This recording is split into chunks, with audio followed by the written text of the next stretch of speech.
We're here in the Milken Institute studios today with Raghuram Rajan from the University of Chicago. Afternoon, Raghu. Afternoon. Welcome to the Milken Institute, and you're going to be doing a forum for us later this afternoon, but we're glad you could make it here.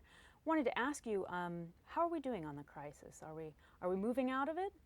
Well, I think we started recovering from the middle of last year, from about the middle of 2009. The recovery has largely been in terms of output.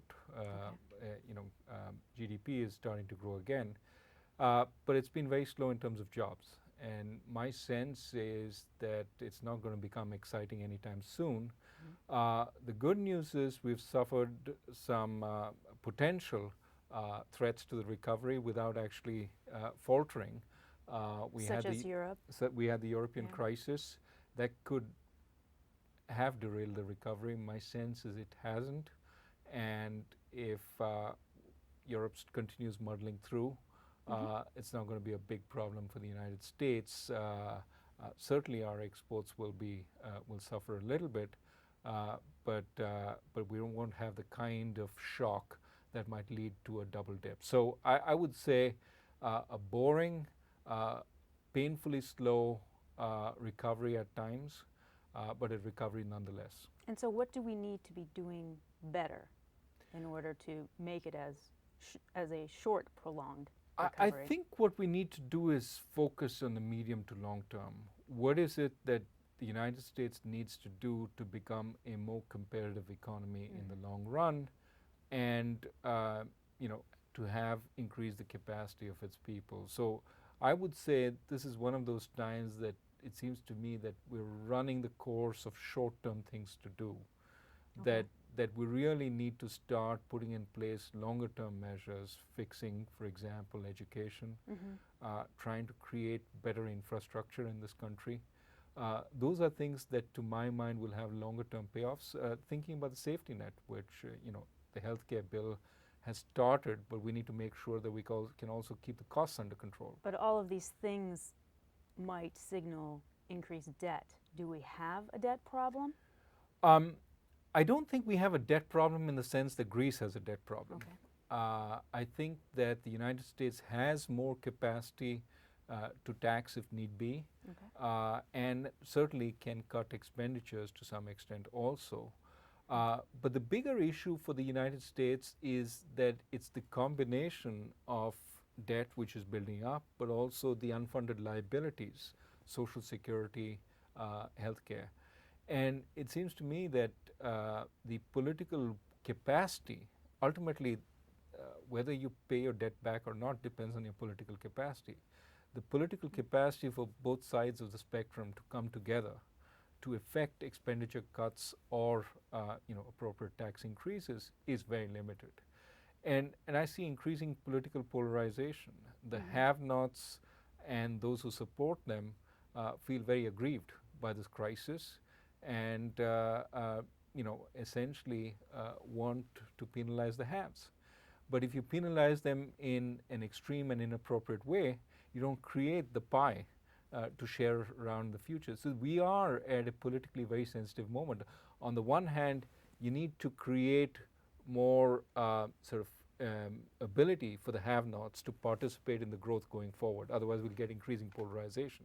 Right. That does mean some government expenditure, not entirely. It doesn't have to entirely be provided by the government, but it means some expenditure. On the other hand, you have the question of who's going to pay for all this. And if you go to the rich and you say, you're the guys who've been appointed to pay for this, they're going to say, what, me? I didn't create the problem. Why should I pay for it? And kind of spinning off this political capital and where we're using it and the choices that we're making, what do you see coming out of financial regulation coming up on that very soon? Certainly there are, as were in the healthcare bill, elements for hope. That they are trying to tackle problems like the systemic risks that build up, trying to identify them, diagnose them, and perhaps have a resolution process that prevents them from spilling over and that allows the private sector to absorb some of the costs. But there's so much that is left unfleshed in the bill that we don't know how it will operate in practice. And that is something, so the bill is really work in progress, even when passed. Moreover, it doesn't deal with a central problem in this crisis, housing. What is the government role in housing going to be going forward? Can the government withdraw from housing? Right now, it's carrying the whole housing market on its back. Can it withdraw in such a way that the private sector starts taking up the housing, lending, and not intervene in such a way as it did, which I think was part of the problem which created the crisis. Now, some of these ideas you've put into your book that you're talking about today, actually at our forum. Tell us about it.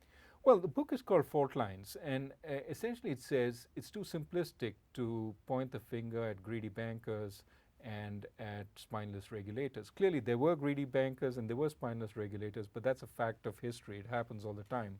Why did they become particularly greedy and particularly spineless at this point?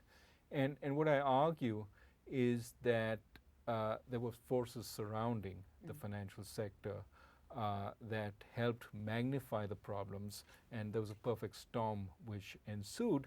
This is not to hold the bankers blameless, but it is to say, don't just point the finger at them.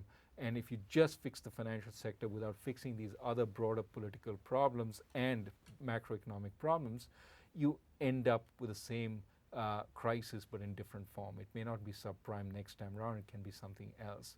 So I think we need to focus on the broader fault lines and say, here are the reasons why we have not been performing well as an economy in the last so many years. It culminated in this terrible, horrible crisis. We can't afford another one like this, but let's not just focus on the financial sector. Let's deal with the more fundamental problems, the more fundamental fault lines. And you have a blog where we can keep up with what you're thinking about? Yes, I have a blog. Actually, I forget what the title of the blog is. I should remember this, but you can look up Faultlines blog and you will find me. Fantastic. We look forward to keeping track of you, and thank you so much for joining us. Thank you for having me.